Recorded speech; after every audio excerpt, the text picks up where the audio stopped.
تو اپنے بزرگوں نے جو بیان کر دیا اسی کو بیان کر رہے ہیں. ہمارے اندر تو یہ بساط اور طاقت ہی نہیں کہ ہم سرکار دو عالم صلی اللہ علیہ وسلم کی نعت کو بیان کر سکے. اس لیے کہ بڑے بڑے اولیاء اللہ سرکار کی جب نعت بیان کرنے پر آئے تو ایسے ایسے الفاظ انہوں نے نعت میں استعمال کیے اور ایسے ایسے مراتب آقا علیہ السلام کے بیان کیے، لیکن آخر میں ان کو یہی کہنا پڑا لا یمکن الثناء کما کان حقہ بعد از خدا بزرگ توئی قصہ مختصر. یا رسول اللہ، آپ کی تعریف ہم نے اپنی بساط کے مطابق، اپنی طاقت اور اپنی حیثیت کے مطابق کر لی. حقیقت میں تو آپ کی تعریف کرنا بشر کے اختیار ہی میں نہیں ہے. بشر کی یہ طاقت ہی نہیں ہے کہ وہ آپ کی تعریف کر سکے. اس لیے کہ رسول اکرم صلی اللہ علیہ وسلم کی تعریف تو خود خدا فرما رہا ہے. اعلیٰ حضرت فرماتے ہیں اے رضا، خود صاحب قرآن ہے مداح حضور. حضور کی تعریف کرنے والا خود قرآن کو بھیجنے والا ہے. اے رضا، خود صاحب قرآن ہے مداح حضور، تجھ سے کب ممکن ہے پھر مدحت رسول اللہ کی. رسول اللہ کی تعریف کرنا تم سے کب ممکن ہے؟ حالانکہ اعلیٰ حضرت رضی اللہ تعالیٰ عنہ نے جیسے نعتیہ کلام، بلکہ آپ کی ہر زبان میں، ہر لفظ میں رسول اللہ صلی اللہ علیہ وسلم کی نعت نکلا کرتی تھی، لیکن اس کے باوجود ان کو یہی کہنا پڑا. اور شاہ عبدالعزیز محدث دہلوی بھی یہی کہہ رہے ہیں کہ جیسی تعریف کا حق ہے ویسے تعریف کرنا یہ پاسبل ہی نہیں ہے. بس دو لفظوں میں اگر اس بات کو سمجھنا ہے تو یوں سمجھ لو کہ بعد از خدا، خدا کے بعد اگر کوئی مقتدر ہستی ہے اور معزز ہستی ہے تو وہ رسول کریم صلی اللہ علیہ وسلم کی ذات ہے. بعد از خدا بزرگ توئی قصہ مختصر. بس بات یہاں ختم ہے، اس سے زیادہ ہم کچھ نہیں کہہ سکتے. اعلیٰ حضرت نے بھی یوں فرمایا تھا لیکن رضا نے ختم سخن اس پہ کر دیا. لیکن رضا نے ختم سخن اس پہ کر دیا، خالق کا بندہ خلق کا آقا کہوں تجھے. خالق کے بندے ہیں اور ساری مخلوق کے آقا ہیں، ساری مخلوق کے آقا ہیں. بس اس پر ہماری بات ختم ہے. تو رسول اکرم صلی اللہ علیہ وسلم کی پیارے اسلامی بھائیوں نعت وہ نعت ہے. ہم اور آپ کو اللہ نے سننے کی توفیق عطا فرمائی ہے. حضرت شمس تبریز نام تو سنا ہوگا آپ نے، بہت بڑے بزرگ ہیں. حضرت مولانا جلال الدین رومی رحمت اللہ تعالی علیہ جن کے مرید ہیں. حضرت شمس تبریز، جب ان سے کہا گیا کہ رسول اللہ صلی اللہ علیہ وسلم کی نعت تو کہیں تو کیا کہتے ہیں؟ شمس تبریز چے دانی نعت ختم المرسلین. ارے شمس تبریز ختم المرسلین صلی اللہ علیہ وسلم کی نعت کیا بیان کر سکتا ہے؟ یہ شمس تبریز کی حیثیت ہی نہیں ہے، طاقت ہی نہیں ہے. تو پیارے اسلامی بھائیوں، یہ ہے میرے آقا کا مقام، یہ ہے میرے آقا کا مقام و مرتبہ. اللہ تبارک و تعالیٰ نے توفیق دی ہمیں کہ ہم آج آقا صلی اللہ علیہ وسلم کی نعت سننے سنانے کے لیے جمع ہوئے ہیں. اور ہمارا منہ تو اس قابل ہی نہیں ہے.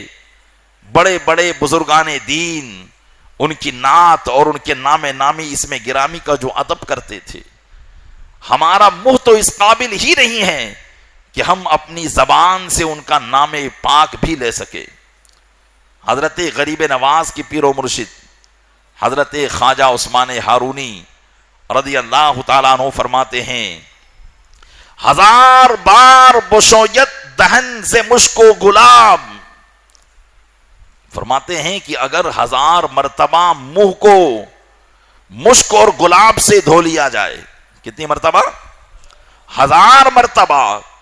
اگر منہ کو مشک و گلاب سے دھو لیا جائے، ہنوز نام تو گفتن کمال بے ادبیست، پھر بھی یا رسول اللہ آپ کا نام لینا یہ بے ادبی ہے، اس لیے کہ یہ منہ اس قابل ہی نہیں ہے۔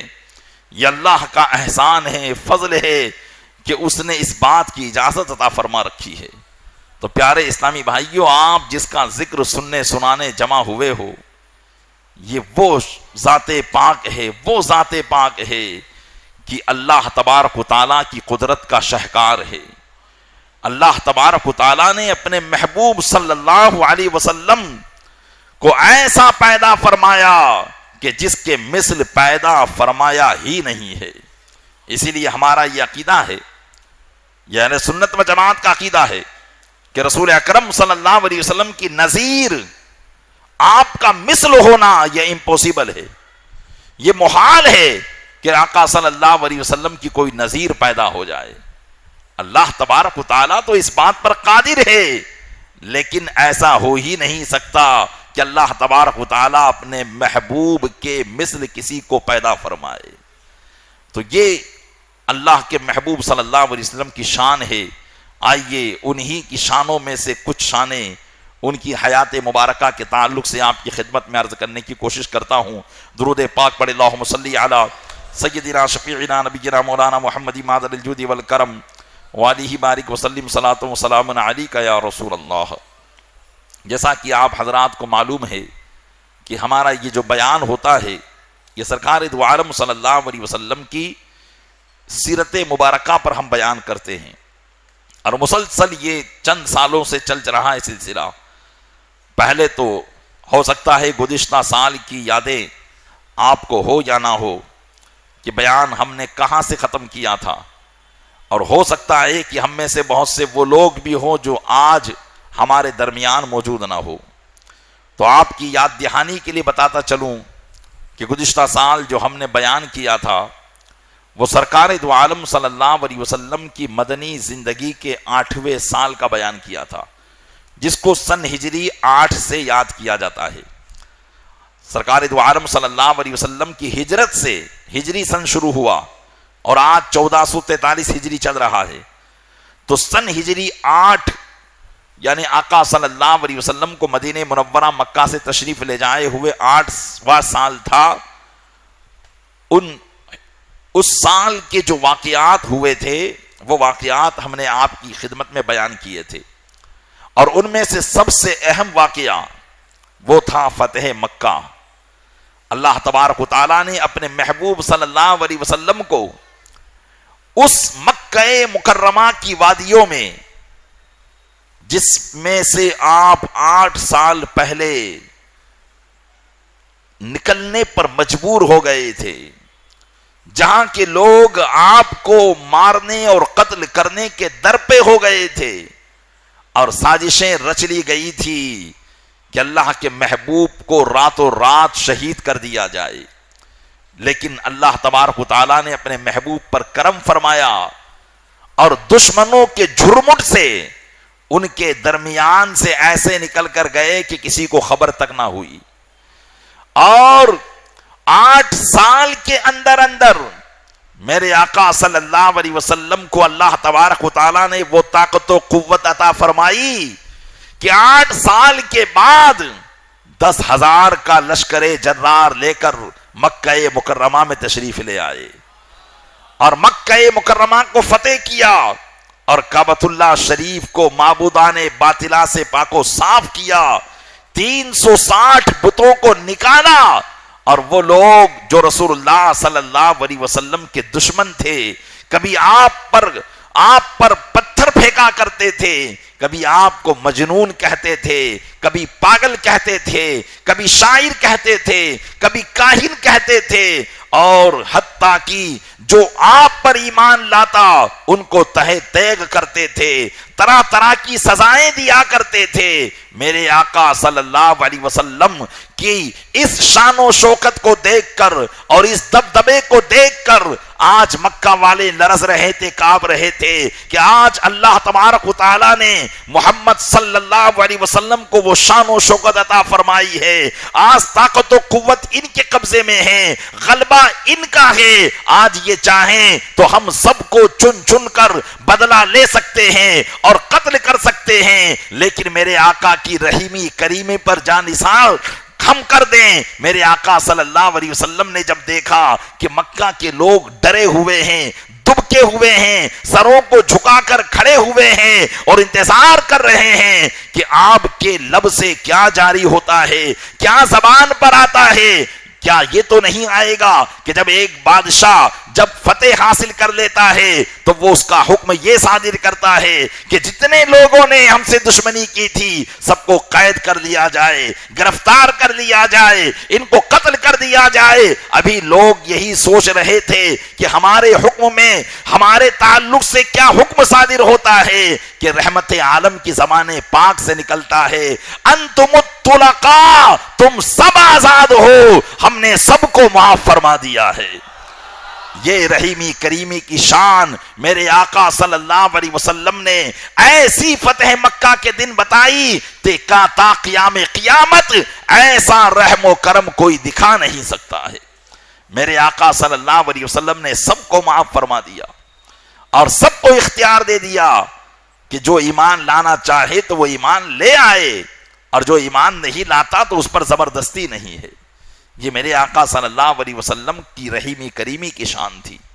الغرض سرکار دو عالم صلی اللہ علیہ وسلم نے مکہ مکرمہ فتح کرنے کے بعد پھر جب مکہ فتح ہو گیا تو عرب کے جو دیگر قبائل تھے جو مکہ اور مدینہ کے علاوہ رہنے والے تھے، کیونکہ عرب کوئی ایک چھوٹا سا خطہ تو نہ تھا بلکہ اس زمانے کی بہت بڑی زمین ملک عرب کہلاتی تھی اور وہاں الگ الگ طریقے کے قبیلے کے لوگ رہا کرتے تھے اور وہ اسی انتظار میں تھے۔ رسول اللہ صلی اللہ علیہ وسلم کی دعوتیں ان تک پہنچی تھی لیکن ابھی تک انہوں نے اسلام قبول نہیں کیا تھا، کیونکہ وہ کشمکش میں تھے کہ جس دعوت کا پیغام محمد صلی اللہ علیہ وسلم ہم تک بھیج رہے ہیں آیا وہ پیغام صحیح ہے یا غلط ہے۔ پھر آپ کی لڑائی اس وقت یعنی سن 8 ہجری تک مکمل طور پر مکہ کے لوگوں سے ہی رہی، کیونکہ جب تک آپ مکہ والوں سے برسرے پیکار رہے اور ان سے آپ کی جنگ کا معاملہ رہا تب تک آقا صلی اللہ علیہ وسلم کی یا اسلام کی کہیں اور جنگ نہ ہوئی۔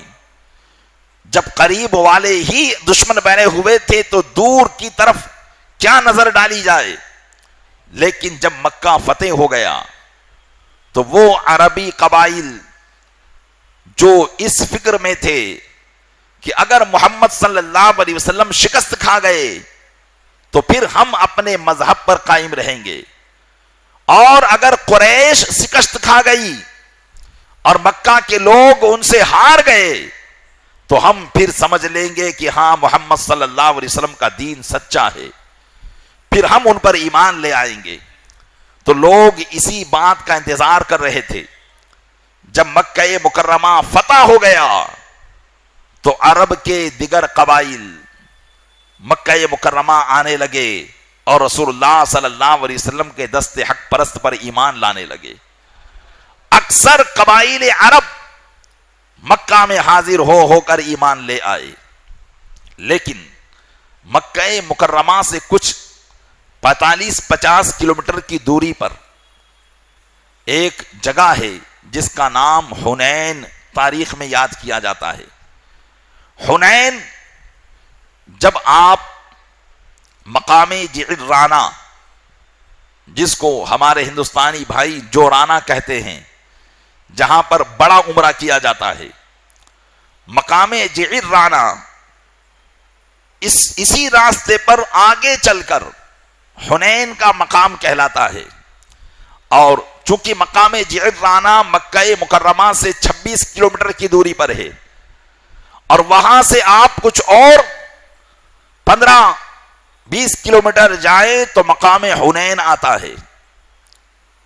تو یہ مقام حنین جہاں کے قبیلے بنو حوازن اور قبیلے بنو ثقیف اور قبیلے بنو جشم اور کعب اور کلاب اس نام کے قبیلے وہاں پر آباد تھے. اور وہ اہل مکہ سے کئی زیادہ لڑاکو اور جنگجو تھے. تیر اندازی میں اپنی مثال نہیں رکھتے تھے. ایسا ہنر، جنگی ہنر اور جنگی تجربہ ان کے پاس تھا. جب انہیں یہ پتا چلا کہ مکہ مکرمہ فتح ہو چکا ہے اور قریش شکست کھا چکے ہیں، جبکہ قبیلے قریش پورے عرب میں سب سے معزز اور محترم مانا جاتا تھا، اور سب سے زیادہ عزت پورے عرب میں اگر کسی کی تھی تو وہ قبیلے قریش کی تھی.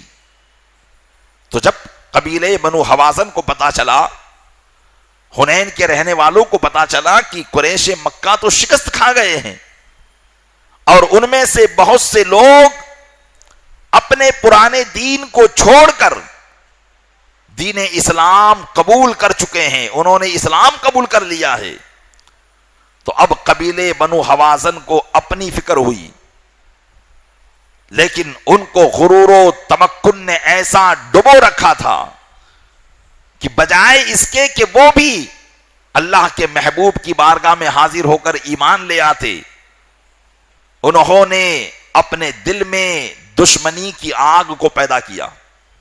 اس کی وجہ یہ تھی کہ قبیلے بنو حوازن جو حنین کا رہنے والا تھا، یہ اسلام سے پہلے بھی ان کی لڑائی اکثر اہل مکہ سے رہتی تھی. اہل مکہ یعنی قریش قبیلے سے ان کی اکثر لڑائی ہوا کرتی تھی. سرکار دو عالم صلی اللہ علیہ وسلم کے نبوت کے اعلان سے پہلے قریش اور قبیلے بنو حوازن کی بڑی بڑی لڑائیاں ہوئی، اور ان میں سے ایک لڑائی میں خود میرے آقا صلی اللہ علیہ وسلم نے بھی شرکت فرمائی تھی، کیونکہ اس وقت آپ نے اسلام کا اعلان نہیں کیا تھا. اور یہ لڑائی آپ کی قوم کی لڑائی تھی کہ آپ کی قوم سے قبیلے بنو حوازن لڑا کرتی تھی، جس کو تاریخ میں حرب فجار کے نام سے یاد کیا جاتا ہے. اس لڑائی کو حرب فجار کے نام سے یاد کیا جاتا ہے. یہ بہت بڑی لڑائی تھی. تو اس کی ایک وجہ یہ بھی تھی کہ قبیلے بنو حوازن چونکہ قبیلے قریش کا پہلے سے دشمن تھا، اور میرے آقا صلی اللہ علیہ وسلم کا تعلق بھی قریش سے تھا، اس لیے ان کے لیے یہ ممکن تھا ہی نہیں کہ وہ قبیلے قریش کے کسی فرد کی غلامی کے لیے تیار ہو جائے، کیونکہ اسلام لانا رسول اکرم صلی اللہ علیہ وسلم کی غلامی میں اپنا سر دینا ہے. لیکن اس غلامی کو تو وہی سمجھ سکتا ہے جس نے اس غلامی کا مزہ اٹھایا ہو، کیونکہ یہ غلامی ایسی غلامی ہے کہ اس غلامی میں آدمی کو غلامی کا احساس نہیں ہوتا، بلکہ جو اس بارگاہ کا غلام بن جاتا ہے وہ اپنے آپ کو بادشاہ سمجھا کرتا ہے، وہ ہزاروں کا بادشاہ اپنے آپ کو سمجھا کرتا ہے. یہ غلامی ایسی غلامی ہے. پھر جس نے اس در کی غلامی کا مزہ چکھ لیا، وہ چاہے دنیا کا بڑا بادشاہ بھی ہو، اپنے آپ کو اس در کا غلام ہی کہتا ہوا نظر آتا ہے. یہ میرے آقا صلی اللہ علیہ وسلم کے در کی غلامی ہے. لیکن قبیلے بنو حوازن یہ تو کافر تھے، ان کا رسول اکرم صلی اللہ علیہ وسلم کی غلامی اختیار کرنا ذاتی عصبیت کی بنیاد پر، ذات کے جب جھگڑے ہوتے ہیں نا، یہ آج ہمارے اسلام میں بھی پائے جاتے ہیں کہ ایک برادری والا اگر دوسری برادری والے کا کوئی معاملہ ہو گیا تو ہیں دونوں مسلمان، ہے دونوں سنی صحیح العقیدہ، لیکن اگر اپنا ذاتی معاملہ کچھ ہو گیا تو پھر دونوں کے درمیان ایسی پھوٹ پڑتی ہے کہ کبھی سلام دعا بھی نہیں ہو پاتی. اگر ادھر کا کوئی آدمی ادھر چلا گیا تو اس کا بائیکاٹ کر دیا جاتا ہے. یہ ہوتا ہے کہ نہیں ہوتا ہے؟ جبکہ پیارے اسلامی بھائیوں، یہ شعار اور یہ طریقہ اسلام کا ہے ہی نہیں. یہ طریقہ اور یہ شعار تو آپ دیکھیں زمانے جاہلیت کا ہے. اسلام سے پہلے ایسی دشمنی ہوا کرتی تھی، کیونکہ قبیلے بنو حوازن یہ کوئی مسلمان نہیں تھے. یہ قبیلے قریش اس وقت موحد اور مسلمان نہیں تھے. ان کا جو جھگڑا تھا وہ ذاتی جھگڑا تھا، وہ دھرم کا جھگڑا نہیں تھا. قبیلے بنو حوازن بھی بتوں کی پوجا کرتے تھے، بنو قریش بھی بتوں کی پوجا کرتے تھے ایک ہی مذہب کے ماننے والے. تو پتا چلا کہ لڑائی کون سی تھی؟ ذات کی لڑائی تھی، برادری کی لڑائی تھی، اونچ اور نیچ کی لڑائی تھی. اور یہ لڑائی آج مسلمانوں میں پائی جاتی ہے، بلکہ ایک ہی برادری کے دو پارٹ ہو جایا کرتے ہیں.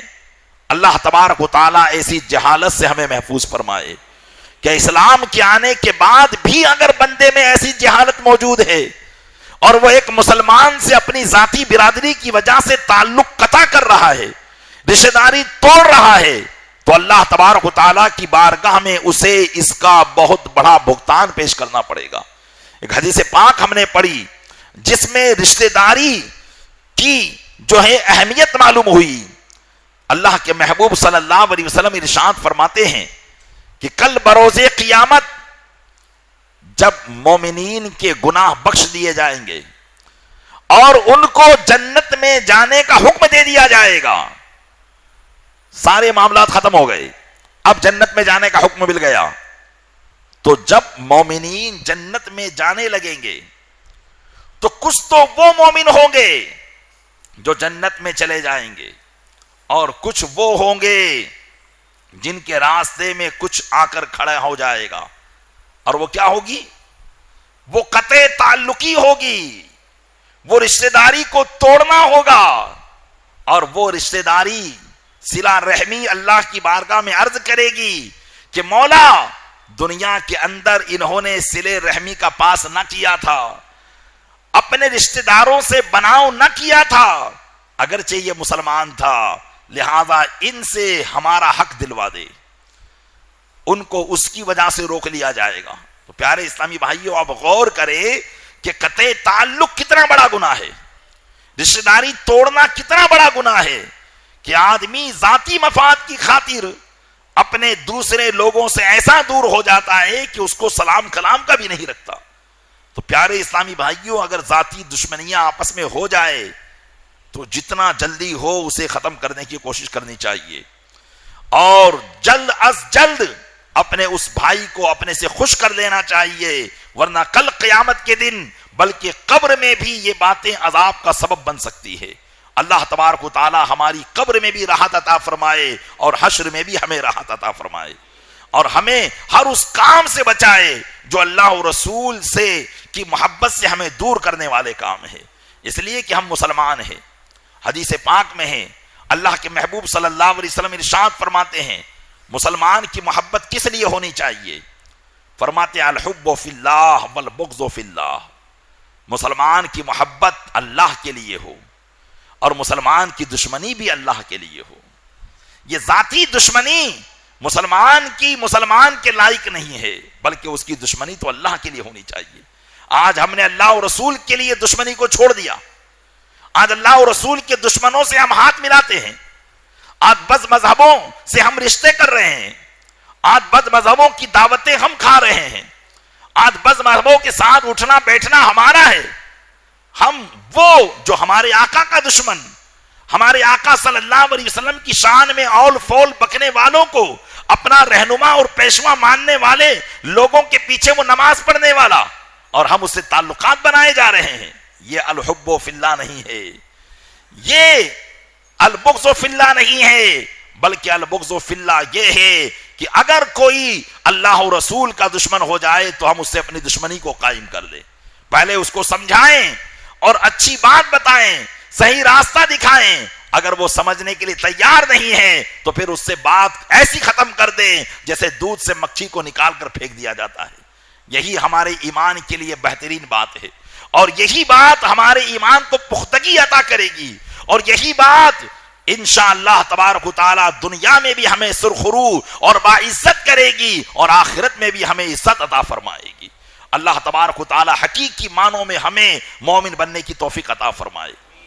رسول اکرم صلی اللہ علیہ وسلم کے اس قبیلے سے جو دشمنی تھی وہ خاندانی دشمنی تھی، تو ایک وجہ تو یہ تھی، اور دوسری وجہ یہ تھی کہ جب مکہ فتح ہو گیا، میرے آقا صلی اللہ علیہ وسلم نے صحابہ کرام کو دور دور بھیجا اور فرمایا کہ جہاں جہاں بتوں کی تصویریں بنی ہوئی ہے یا ان کی مورتیاں لگی ہوئی ہے، اور ان مورتیوں کو توڑ دیا جائے۔ تو مکہ مکرمہ سے کچھ دوری پر ایک ان کا بت تھا جس کو عزا کہا کرتے تھے، اور یہ بت کعبہ شریف میں بھی لگا ہوا تھا، اور اس کی مورتیاں عرب کے دیگر مقامات پر بھی تھی۔ رسول اکرم صلی اللہ علیہ وسلم نے جب صحابہ کو حکم دیا تو مکہ کے باہر ایک بت تھا اسی عزا کا، ایک صحابی نے جا کر اس کو مسمار کر دیا تھا، توڑ دیا تھا۔ چونکہ قبیلے بنو حوازن بھی عزا کی تعظیم کیا کرتے تھے، اس کی عبادت کیا کرتے تھے، تو جب انہوں نے اپنے بت کا یہ حال دیکھا، اس بنیاد پر بھی ان کے دلوں میں رسول اکرم صلی اللہ علیہ وسلم سے جنگ کرنے کی امنگیں پیدا ہو گئی، دشمنیاں پیدا ہو گئی، اور انہوں نے مکمل طور پر جنگ کی تیاری شروع کر دی۔ قبیلے بنو حنین کا جو سردار تھا وہ مالک اس کا نام تھا، اور قبیلے بنو ثقیف کا جو سردار تھا اس کا نام کنانہ بن عبد یالیل تھا۔ مالک بن عوف النصری یہ اس کا سردار تھا قبیلے بنو حوازن کا، اور ان کے ارد گرد حنین میں بہت سے قبیلے رہا کرتے تھے۔ مالک بن عوف نے سب کو بلایا اور مشورے کے لیے جمع کیا، اور لوگوں سے مشورہ کیا کہ اگر ہم نے محمد صلی اللہ علیہ وسلم کا اس سے پہلے کہ وہ ہم پر چڑھائی کریں ان پر چڑھائی نہ کی اور ہم نے ان کو موقع دے دیا تو پھر وہ بھی ہمیں وہی حال کریں گے جو حال انہوں نے مکہ والوں کا کیا ہے۔ معاذ اللہ، اس طریقے سے انہوں نے اپنے قبیلے والوں کو سرکار دو عالم صلی اللہ علیہ وسلم سے جنگ کرنے پر اکسایا۔ سارے قبیلے کے لوگ، اور ان قبیلوں میں ہمارے آقا صلی اللہ علیہ وسلم کا رضائی قبیلہ، جس قبیلے میں میرے آقا صلی اللہ علیہ وسلم نے دودھ نوش فرمایا تھا، حضرت حلیمہ سعدیہ کا قبیلہ، قبیلے بنو سعد، یہ قبیلہ بھی ان کے ساتھ اس لڑائی میں شامل تھا، قبیلے بنو سعد بھی اس میں شامل تھا۔ تو دیگر سارے قبیلے وہ سب کے سب یہاں پر جمع ہو گئے۔ قبیلے بنو جشم میں ایک بہت ہی بزرگ شخص تھا جو بڑا جنگ کا ماہر، اگرچہ طاقت و قوت اس میں کچھ باقی نہ تھی، لیکن لوگ اس کے تجربے سے فائدہ اٹھایا کرتے تھے۔ اس کی عمر اس وقت 120 سال سے بھی زیادہ ہو چکی تھی۔ تو قبیلے بنو جشم نے قبیلے بنو حوازن سے یہ وعدہ لیا کہ ہم تمہارے ساتھ مل کر مسلمانوں سے مقابلہ اسی وقت کریں گے جبکہ تم ہمارے قبیلے کے بزرگ آدمی درید بن سما سے مشورہ لے کر ہی آگے بڑھو گے۔ چونکہ اس شخص کا نام، جو بہت بوڑھا ہو چکا تھا اور بہت تجربہ کار تھا، اس کا نام تھا درید بن سما۔ تو مالک بن عوف جو قبیلے بنو حوازن کا سردار تھا، انہوں نے کہا کہ ہاں ٹھیک ہے، ہم درید بن سما ہی کے مشورے پر اس کام کو آگے بڑھائیں گے۔ تمام قبیلوں نے مالک بن عوف النصری کو اپنا سردار مان لیا۔ اب مالک بن عوف النصری نے حکم جاری کیا کہ جتنا جلدی ہو سکے ہمیں لشکر کی شکل میں ہو کر یہاں سے میدان اوتاس کی طرف منتقل ہو جانا ہے۔ میدان اوتاس یہ مکہ اور حنین کے درمیان ایک بہت بڑا میدان تھا جہاں پر یہ جنگ ہونی تھی، اسی لیے اس جنگ کو تاریخ میں جنگ اوتاس بھی کہا جاتا ہے۔ اور جنگ حنین بھی کہا جاتا ہے، الغرض۔ لیکن مالک بن عوف نے کہا یاد رکھو اپنے مال اور اولاد اور اپنے اہل و عیال سب کو ساتھ میں لے لو، کوئی بھی گھر پر باقی نہ رہے، عورتیں، بچے، بچیاں اور پالتو جانور، گائے، بیل، بھینس، اونٹ اور گھوڑے اور کھچر اور گدھے، جتنے بھی جانور ہیں، مال، اولاد سب کو ساتھ میں لے لو، تاکہ لڑائی سے کوئی بھاگ نہ پائے۔ کہ جب آدمی لڑتا ہے اور اس کے اہل و عیال ساتھ میں ہوتے ہیں تو اسے اپنے اہل و عیال کی فکر ہوتی ہے۔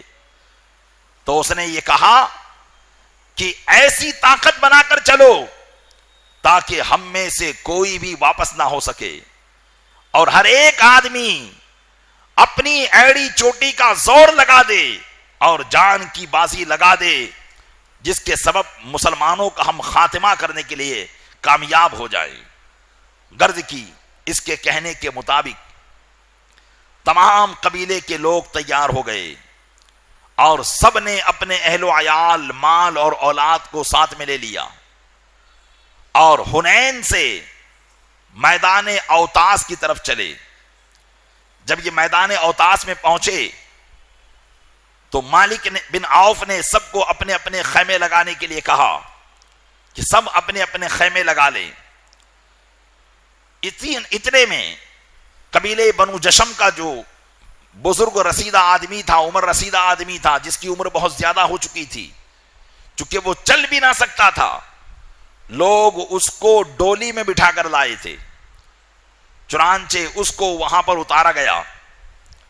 عمر کی وجہ سے اس کی آنکھ کی روشنی بھی ختم ہو چکی تھی، اس لیے اس نے پوچھا کہ یہ مقام کون سا مقام ہے؟ تو لوگوں نے بتایا کہ یہ میدان اوتاس ہے۔ تو اس نے کہا کہ ہاں، اوتاس کی زمین گھوڑ دوڑانے کے لیے بہت بہترین زمین ہے، اس لیے کہ اس زمین میں نہ تو نکیلے پتھر ہیں جن سے گھوڑوں کے سم زخمی ہو جائیں، اور نہ یہ زمین ریتیلی زمین ہے جس کی وجہ سے گھوڑوں کے پیر اس میں دھس جائیں، یہ زمین بڑی عمدہ زمین ہے۔ اتنے میں اس کے کان میں گدھوں کی آواز، گدھوں کی ریکنے کی آواز، اونٹوں کے بلبلانے کی آواز، بچوں کے رونے کی آواز اور بکریوں کے ممیانے کی آواز آئی۔ تو درید بن سما نے پوچھا کہ یہ آواز کیسی آ رہی ہے؟ تو لوگوں نے بتایا کہ چونکہ ہم اپنے اہل و عیال اور اپنے مویشی جانوروں کو بھی اپنے ساتھ میں لے کر آئے ہیں۔ تو درید بن سما نے کہا کہ ان کو ساتھ میں لانے کا کس نے حکم دیا؟ تو لوگوں نے بتایا کہ یہ مالک بن عوف، جس کو ہم نے اپنی اس جنگ کا سپہ سالار اور چیف ہم نے جس کو بنایا ہے، اسی نے ہمیں اس بات کا حکم دیا ہے۔ تو درید بن سما نے کہا کہ مالک بن عوف کو بلایا جائے۔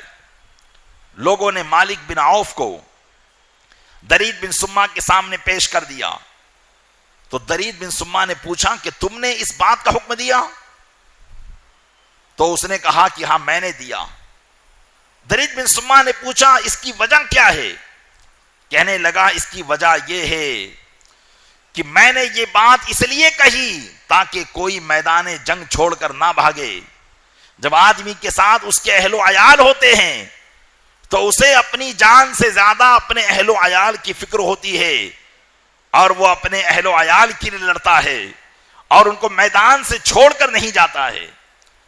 تو درید بن سما نے کہا تم تو نرے چرواہے نظر آتے ہو، جنگی تدبیروں سے ناواقفیت میں تمہاری حد نہیں ہے، تم بالکل جاہل ہو، جنگی تدبیروں کو نہیں جانتے۔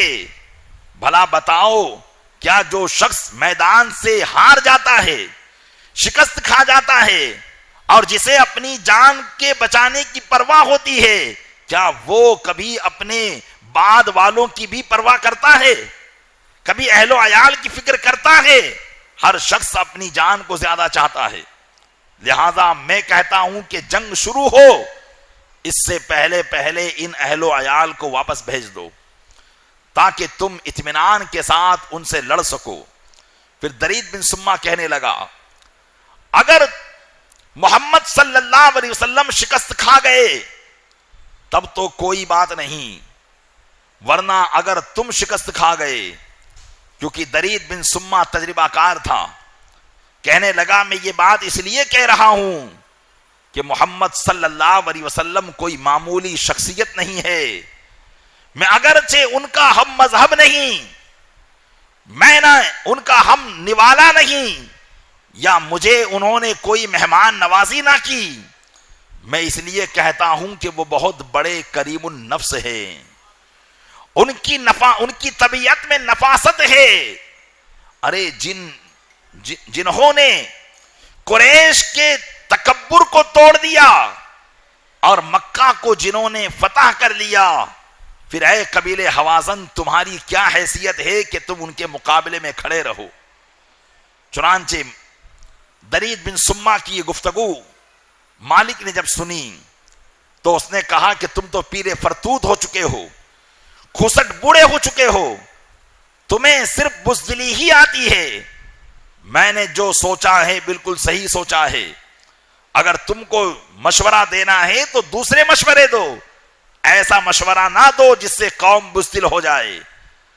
قرض کی درید بن سما پھر اپنی قوم کو سمجھانے لگا، لیکن ساری قوم نے اس کے مشورے کو رد کر دیا اور کہا ہم تمہارا یہ مشورہ نہیں مانتے، اس کے علاوہ کوئی اور مشورہ ہو تو وہ مشورہ پیش کرو۔ تو درید بن سما نے کہا اگر تم اپنی اڑ پر اڑ ہی گئے ہو اور یہ طے ہی کر لیا ہے کہ مسلمانوں سے تمہیں لڑائی کرنا ہے، تو ابھی مسلمان مکہ سے روانہ نہیں ہوئے ہیں، میدان تمہارے ہاتھ میں ہے، علاقہ تمہارے ہاتھ میں ہے، سب سے پہلے یہ تلاش کر لو کہ مسلمان جس راستے سے اس میدان میں آئیں گے اس راستے میں کمین گاہیں کتنی ہیں۔ کمین گاہیں مطلب ایسی جگہ جو چھپی ہوئی جگہیں ہوں، چونکہ آپ نے دیکھا ہوگا یا جس نے نہیں دیکھا اللہ تبارک و تعالیٰ اسے بار بار دکھائے کہ مکہ مکرمہ کے ارد گرد طائف اور حنین تک آپ چلے جائیں، مکمل پہاڑی وادیاں ہیں، مکمل پہاڑی راستے ہیں، اور پہاڑی راستوں میں چھپنے کی جگہیں بہت ہوتی ہے، آدمی کہیں بھی چھپ کر اپنا کام کر سکتا ہے۔ تو اس نے کہا جس طرف سے محمد صلی اللہ علیہ وسلم کا لشکر آئے گا اس راستے میں کتنی کمین گاہیں ہیں، ان کمین گاہوں کو تلاش کرو اور وہاں پر اپنے تیر اندازوں کو بٹھا دو کہ جیسے ہی ان کا لشکر لڑائی کرنے کے لیے میدان میں نکلے تو پیچھے سے تیروں کا ایسی بوچھار کر دی جائے جس سے وہ شدید زخمی ہو جائے، اور جب اچانک پیچھے سے حملہ ہوتا ہے تو آدمی بوکھلا جاتا ہے، اور جب وہ بوکھلا جائیں گے ان کے اوسان خطا ہو جائیں گے تو تم آگے سے حملہ کر دینا۔ اس طریقے سے ان کا لشکر تم دونوں طرف کی طاقت سے پسپا ہو کر رہ جائے گا اور وہ شکست کھا جائیں گے۔ درید بن سما چونکہ تجربہ کار جنگجو تھا، اگرچہ بوڑھا ہو چکا تھا، لوگوں نے اس کے مشورے کو قبول کیا۔ دوسرا مشورہ اس نے دیا کہ سب سے پہلے جنگ میں جب صفیں بنائی جائے تو سب سے پہلے اونٹوں کی صفیں بنائی جائے اور اونٹوں پر اپنے سپاہیوں کو تعینات کیا جائے، ان کے پیچھے پھر دوسری اونٹنیاں ہوں جن پر عورتوں کو بٹھا دیا جائے، اور ان کے پیچھے کثیر مویشی جانور کو رکھ دیا جائے، گائے بیل بھینس وغیرہ ان کو رکھ دیا جائے تاکہ اگر کوئی میدان چھوڑ کر بھاگنا بھی چاہے تو وہ بھاگ نہ سکے۔ اس مشورے کو ان لوگوں نے قبول کیا، غرض کی انہوں نے کہا ٹھیک ہے عین جنگ کے موقع پر اس کام کو کیا جائے گا۔ ادھر اللہ کے محبوب صلی اللہ علیہ وسلم مکہ مکرمہ میں تشریف فرما ہے اور قبیلے بنو حوازن کی گفتگو کو آپ اپنے جاسوسوں کے ذریعے سماعت کرتے ہیں۔ لوگوں نے بتایا کہ یا رسول اللہ قبیلے بنو حوازن کے لوگوں نے 20,000 اور ایک روایت کے مطابق 30,000 جنگجو لوگوں کو جمع کر لیا ہے، اور جو مسلمانوں پر حملہ کرنا چاہتا ہے اس سے پہلے کہ وہ ہم پر حملہ کریں ہمیں اس کی جوابی کارروائی کے لیے تیاریاں کرنی چاہیے، اللہ کے محبوب صلی اللہ علیہ وسلم نے فرمایا ٹھیک ہے، رسول اکرم صلی اللہ علیہ وسلم چونکہ اس وقت مکہ مکرمہ میں تھے، مدینہ منورہ آپ کا دار السلطنت تھا، دار الخلافہ تھا، اسلام کا کیپٹل اس وقت مدینہ منورہ تھا، اور جب بادشاہ اپنے کیپٹل سے دور ہے، اچانک لڑائی اور جنگ کرنا اس کے لیے بہت مشکل کا کام ہوتا ہے، اور ایسے موقع پر ہتھیاروں کا ہونا اور سامنے کی طاقتوں سے دفاع کرنے کے لیے زرہوں کا ہونا یہ بہت ضروری ہوا کرتا ہے، ورنہ اگر زرہیں نہ ہو تو مد مقابل کی فوج سے جب تیریں آئیں تو لوگ زخمی ہو جایا کرتے ہیں۔ اللہ کے محبوب صلی اللہ علیہ وسلم نے فرمایا کہ ہمیں زروں کا انتظام کرنا ہے۔ زرہ کہتے تھے ایک ایسا جو ہے کپڑا ہوا کرتا تھا کہ اگر اس کو پہن لیا جائے تو تلوار اور تیر یا نیزے کا اثر اس پر نہیں ہوتا تھا، جس کو ڈھال بھی کہہ سکتے ہیں۔ لوگوں نے بتایا کہ یا رسول اللہ، صفوان بن امیہ کے پاس بہت ساری زریں ہیں، اور صفوان بن امیہ یہ ابھی ابھی ایمان لائے تھے، آپ چاہیں تو ان سے بطور عاریت لے لیں۔ اللہ کے محبوب صلی اللہ علیہ وسلم نے صفوان بن امیہ کو بلایا اور فرمایا کہ تمہارے پاس جو زریں ہیں، ایک روایت کے مطابق 100 زریں اور ایک روایت کے مطابق 400 زریں، اللہ کے محبوب صلی اللہ علیہ وسلم نے فرمایا کہ تم وہ ہمیں دے دو، چونکہ ابھی صفوان بن امیہ تازہ ایمان لایا تھا، اور اس سے پہلے اس نے اسلام کی دشمنی میں کوئی کسر باقی نہ رکھی تھی، اور آقا صلی اللہ علیہ وسلم کے مزاج کو وہ پہچانتا نہیں تھا، اور وہ یہ جانا کرتا تھا کہ جو بھی بادشاہ بن جاتا ہے تو وہ اپنی رعایا کے مال کو جس طرح چاہے یوز کرے۔ اس کے ذہن میں تو یہی تھا، اور ہوتا بھی یہی ہے کہ جب لڑائی کا معاملہ ہوتا ہے تو بادشاہ ہو یا پردھان منتری ہو، اپنی رعایا کے مال کو ضرورت پڑنے پر یوز کر سکتا ہے، اور یہ اس کو فل اجازت ہوا کرتی ہے۔ حالانکہ یہ بھی ایک قسم کا ظلم ہوا کرتا ہے کہ بغیر کسی اجرت کے رعایا کے مال کو برباد کر دینا، یہ ایک رعایا پر ظلم کا طریقہ ہے، لیکن اسلام تو ہر قسم کے ظلم کو مٹانے کے لیے آیا تھا۔ صفوان بن امیہ یہ سمجھا کہ ہو سکتا ہے کہ یہ مجھ سے زبردستی لے لیا جائے اور بعد میں دیا نہ جائے، تو اس نے عرض کیا اغصباً یا رسول اللہ، یعنی یا رسول اللہ کیا یہ آپ مجھ سے جو زرہیں لینا چاہتے ہیں زبردستی لینا چاہتے ہیں؟ آقا صلی اللہ علیہ وسلم نے ارشاد فرمایا لا بل عاریتن مغصوبتن و مضمونتن، فرمایا نہیں، یہ بلکہ تم سے عاریت کے طور پر لیا جائے گا۔ عاریت کے طور پر، مثال کے طور پر اسے کہتے ہیں جیسے آپ کہیں کہ بھائی آپ اپنا موبائل مجھے دیجئے، میں ایک کال کر کے آپ کو واپس دے دیتا ہوں، تو اس کو کہتے ہیں عاریت کے طور پر کسی چیز کو دینا۔ اور اسلام میں یہ چیز، اگر ہماری کوئی چیز کسی کے فائدے میں آ سکتی ہو، کسی کام آ سکتی ہو، اگر ہم اس کو بطور احسان دے دے تو اس میں بھی ثواب ہے۔ تو اللہ کے محبوب صلی اللہ علیہ وسلم نے فرمایا کہ ہم اس کو تم سے غصباً نہیں لیں گے بلکہ عاریتاً لیں گے، اور بائی چانس اگر ان میں کوئی چیز خراب ہو گئی تو تمہیں اس کا تاوان بھی واپس دیا جائے گا، اس کی قیمت بھی واپس دے دی جائے گی تاکہ تمہارا مال ضائع نہ ہو۔ چنانچہ اللہ کے محبوب صلی اللہ علیہ وسلم نے اپنا انصاف یہاں پر بھی ظاہر فرمایا، اور پھر صفوان بن امیہ نے کہا ٹھیک ہے، میرے اسلحہ خانے میں جہاں میں ہتھیار رکھتا ہوں کسی کو بھیج دیں، میں یہ سارے ہتھیار آپ کی خدمت میں پیش کر دیتا ہوں۔ تو آقا صلی اللہ علیہ وسلم نے فرمایا کہ تم خود ان ہتھیاروں کو اپنی سواریوں پر میدان اوتاس میں پہنچا دو۔ صفوان بن امیہ اس بات کے لیے راضی ہو گیا۔ ادھر اللہ کے محبوب صلی اللہ علیہ وسلم نے چونکہ جنگی سامان کے لیے اور مجاہدین اسلام کی دوسری تیاریوں کے لیے بھی اسلام کو بہت پیسوں کی ضرورت تھی، اس وقت اللہ کے محبوب صلی اللہ علیہ وسلم نے چند لوگوں سے 90,000 درہم بطور قرض لیا۔ پتا چلا کہ آدمی کو جب ضرورت پڑے تو ضرورت کے مطابق وہ قرض بھی لے سکتا ہے، اور اگر یہ ضرورت اسلام کی ضرورت ہو، دین کی ضرورت ہو، تو اہل خیر حضرات کو اس میں ضرور کوشش کرنی چاہیے۔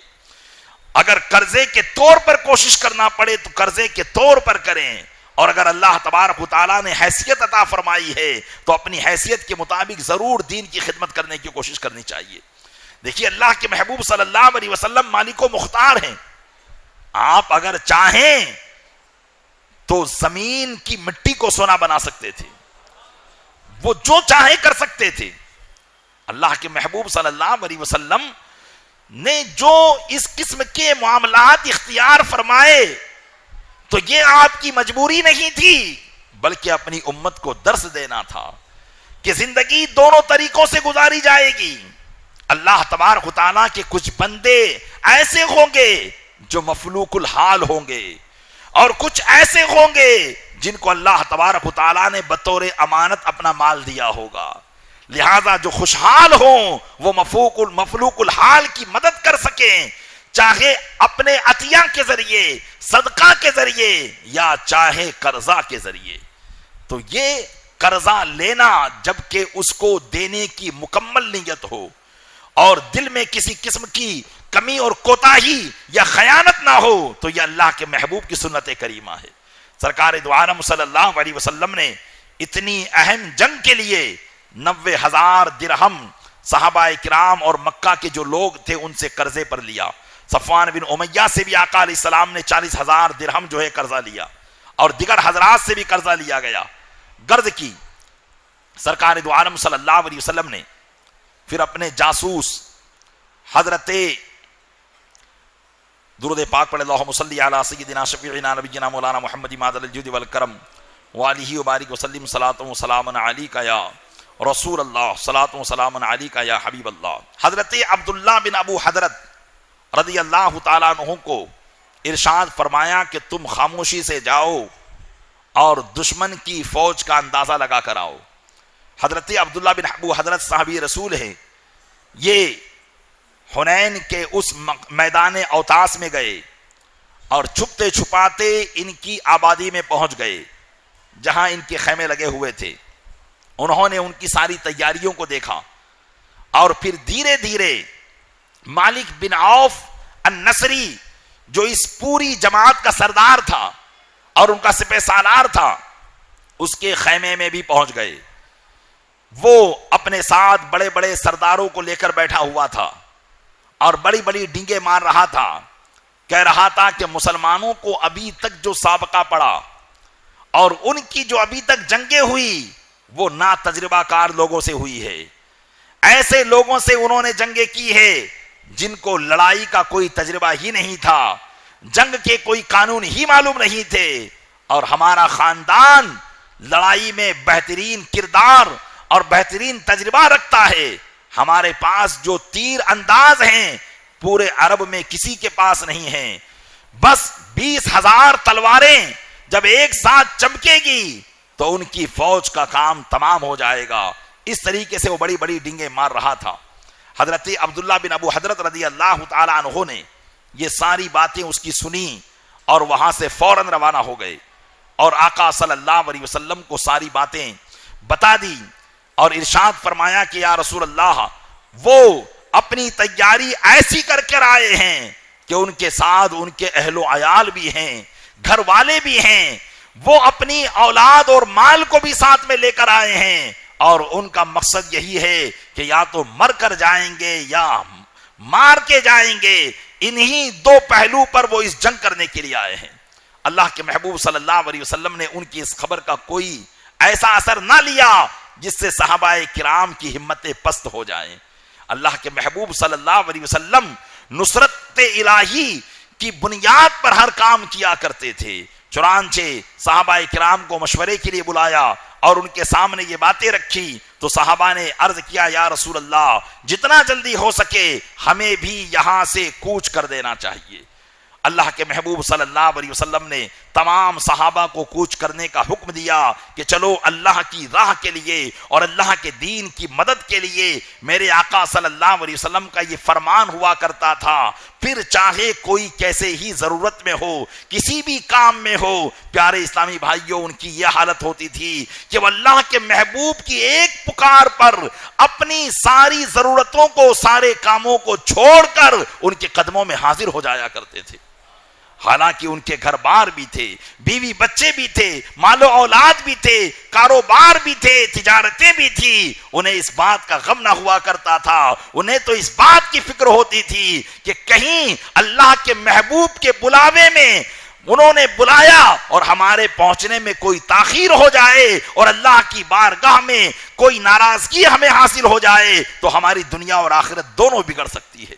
وہ اپنے محبوب صلی اللہ علیہ وسلم سے ایسی محبت کیا کرتے تھے۔ پیارے اسلامی بھائیوں، یقیناً صحابہ کرام کا یہ جذبہ آج ہمیں بھی جھنجھوڑتا ہے۔ ہم بھی تو اللہ اور رسول سے محبت کا دعویٰ کرتے ہیں کہ نہیں کرتے ہیں؟ ہمارا بھی تو یہی دعویٰ ہے کہ ہم اللہ کے محبوب سے بہت محبت کرتے ہیں، لیکن کیا وجہ ہے کہ جب اللہ کی بارگاہ کا مؤذن ہمیں 5 وقت نماز کے لیے پکارتا ہے تو ہماری کانوں میں جوں تک نہیں رینگتی ہے۔ ہم نمازوں کو قضا کرتے ہوئے نظر آتے ہیں، ہم اللہ کے فرمان کو پیچھے ڈالتے ہوئے نظر آتے ہیں، حلال و حرام میں ہم تمیز نہیں کرتے، لوگوں کے دل دکھانے میں ہم تمیز نہیں کرتے، جو زبان سے آتا ہے وہ بکتے رہتے ہیں اور یہ بھول جاتے ہیں کہ ہم مسلمان ہیں اور اللہ تبارک و تعالیٰ نے ہم کو بہتر انداز میں جینے کا طریقہ سکھایا ہے۔ پیارے اسلامی بھائیوں، آج بھی ضرورت ہے اس بات کی، اگر ہم اگرچہ بنفس نفیس میرے آقا صلی اللہ علیہ وسلم اس دنیا کے اندر بظاہر موجود نہیں ہیں، لیکن اپنی نور نبوت سے اور نور باطنی سے اپنی امت کی حالات کو دیکھ رہے ہیں۔ یہ سارے حالات ان پر آشکار ہیں، یہ سب ظاہر ہیں۔ ہمارا نمازیں نہ پڑھنا، گناہوں کے کام کرنا، لوگوں کی چغل خوریوں کرنا، غیبتیں کرنا، حرام کام کرنا، حلال کام سے دور بھاگنا، نیکیوں سے دور بھاگنا، یہ یقیناً میرے آقا صلی اللہ علیہ وسلم کے قلب اطہر کو تکلیف پہنچایا کرتی ہے۔ کون ایسا عاشق رسول ہوگا جو اپنے محبوب صلی اللہ علیہ وسلم کو اس طریقے سے تکلیف پہنچائے؟ میلاد النبی کا موقع ہے، ہم کوشش کریں اور ان راتوں میں دعا کریں کہ اے پروردگار عالم، اب تو عمر ہماری دراز ہو چکی ہے، اب تو ہمیں ایسا بندہ بنا دے جس سے تو بھی راضی ہو جائے اور تیرے محبوب بھی راضی ہو جائے۔ کہ حقیقت میں دنیا کا اور زندگی کا مقصد ہی یہی ہے، ورنہ زندگی کا اور کوئی مقصد نہیں۔ دنیا میں آنے کا ہمارا مقصد ہی یہی ہے کہ ہم اپنے رب کو بھی راضی کر کے جائیں اور اپنے محبوب صلی اللہ علیہ وسلم کو بھی راضی کر کے جائیں۔ اس کے علاوہ ہماری زندگی کا کوئی اور مقصد نہیں ہونا چاہیے۔ اللہ تعالیٰ اپنے محبوب صلی اللہ علیہ وسلم کے صدقے میں ہمیں اپنے اس مقصد میں کامیابی عطا فرمائے اور اسی مقصد کے تحت ہمیں جینے کی توفیق عطا فرمائے۔ آمین بجاہ النبی الامین صلی اللہ